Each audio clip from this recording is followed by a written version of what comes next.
여러분, 5천억 원짜리 보석을 망치로 부순다면 믿어지시나요? 제정신이 아니라고 하겠죠. 그런데 지금 서울 한복판에서 정확히 이 일이 벌어지려 하고 있습니다. 1년에 1,700만 명이 찾고 세계적인 건축가가 남긴 유산이자 서울의 얼굴인 DDP를 통째로 헐어버리자는 주장이 나왔거든요.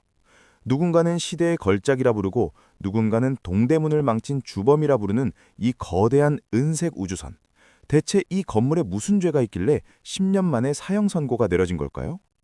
오늘은 이 화려한 건물 뒤에 숨겨진 차가운 돈의 논리와 상인들의 눈물을 파헤쳐 봅니다. 이 거대한 논란의 시작은 100년 전으로 거슬러 올라갑니다.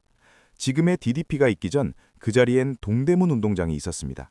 1925년에 지어져 우리 부모님 세대에겐 고교 야구의 함성과 프로스포츠의 열기가 가득했던 성지였죠.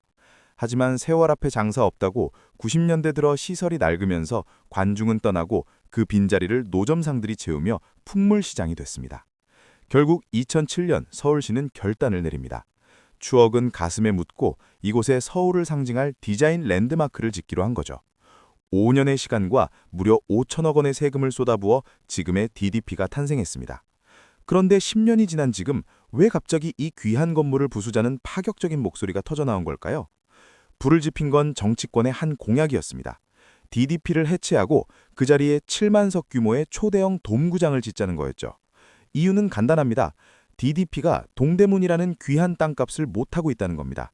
DDP의 땅값과 건축비를 합치면 가치가 약 3조 5천억 원에 달하는데 지난 10년간 벌어들인 수익은 고작 1,600억 원 수준이라는 거죠.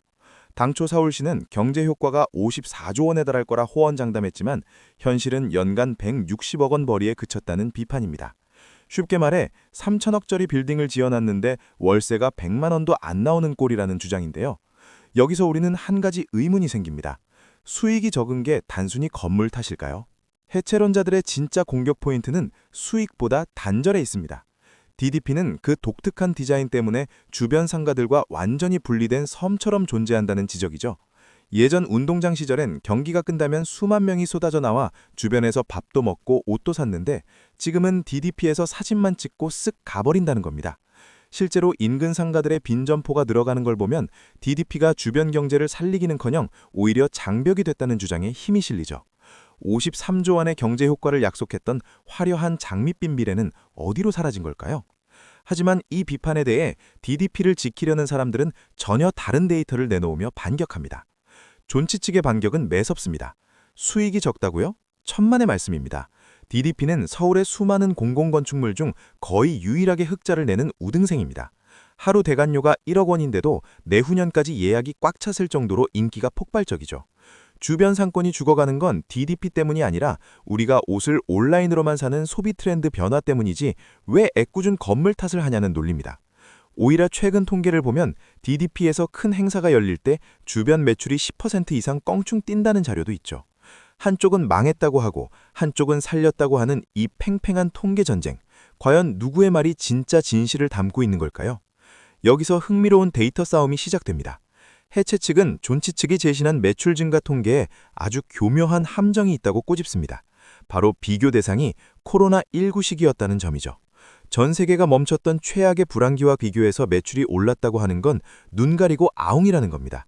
진짜 실력을 보려면 코로나 이전인 2019년과 비교해야 하는데 물가 상승률까지 따져보면 오히려 매출은 6% 넘게 줄었다는 계산이 나옵니다. 심지어 DDP 방문객 1,700만 명이라는 숫자도 의심스럽다고 말합니다. 그냥 길 가던 직장인, 지하철 타러 가는 행인까지 다 머릿수를 센 허수일 가능성이 높다는 거죠. 과연 이 숫자들이 가리키는 진실은 무엇일까요? 하지만 존치 측도 가만히 있지 않습니다. 이미 서울의 랜드마크로 자리 잡은 건물을 부수는 것 자체가 엄청난 예산 낭비라는 거죠. 5천억 들여 짓고 또 수천억 들여 부수고 다시 조 단위 돈을 들여 돈구장을 짓는다? 이건 시민의 혈세를 우습게 하는 처사라는 비판입니다. 게다가 서울에는 이미 고척돔 있고 곧 잠실과 창동에도 대형 공연장이 들어설 예정인데 굳이 동대문에 또 돔을 지어야 하냐는 중복 투자 논란도 거셉니다. 이에 대해 해체 측은 100% 민간 자본으로 지을 테니 세금 걱정 말라며 맞서고 있는데요. 7만 명을 수용하는 세계 최대 규모의 돔이 생긴다면 테일러 스위프트 같은 탑스타 공연도 가능해져 연간 13조 원의 매출을 올릴 수 있다고 장담합니다. 사실 이 논란의 밑바닥에는 건물을 넘어선 사람들의 감정이 얽혀 있습니다. 동대문 상인들 중 상당수는 과거 운동장 시절의 북적임을 그리워합니다. 하지만 시청자들의 반응은 냉정합니다. 상권이 망한 게 DDP 때문이 아니라 과거 동대문의 불친절한 서비스와 손님 맞을래요? 로 대표되는 호객행위와 바가지 요금 때문 아니냐는 쓴소리가 쏟아지죠. 건물 하나 바꾼다고 사람들이 다시 동대문으로 몰려올까요? 아니면 이미 세상은 온라인 쇼핑으로 변했는데 과거의 영광만 붙잡고 있는 걸까요? 이 싸움은 단순히 건물을 부수느냐 마느냐의 문제가 아니라 죽어가는 오프라인 상권을 어떻게 심폐소생할 것인가에 대한 처절한 고민인 셈입니다. 결국 결정은 우리의 몫입니다. 세계적인 건축가 자하 하디드의 유작을 보존하며 문화적 자존심을 지킬 것인가? 아니면 실용적인 돔구장을 세워서 거대한 경제적 부가가치를 노릴 것인가? 정치적 계상이 깔린 일시적인 바람일 수도 있지만 분명한 건 지금의 DDP가 기대만큼 동대문을 뜨겁게 달구지 못했다는 점입니다. 5천억 원의 가치를 증명하지 못하면 언제든 망치는 다시 들려질 수 있습니다. 여러분은 어떻게 생각하시나요? 은색우주선이 떠난 자리에 함성이 가득한 돔우장이 들어서는 게 맞을까요? 아니면 이 우주선이 제대로 착륙할 수 있게 더 기다려줘야 할까요? 오늘의 이야기가 흥미로우셨다면 구독과 좋아요 부탁드립니다.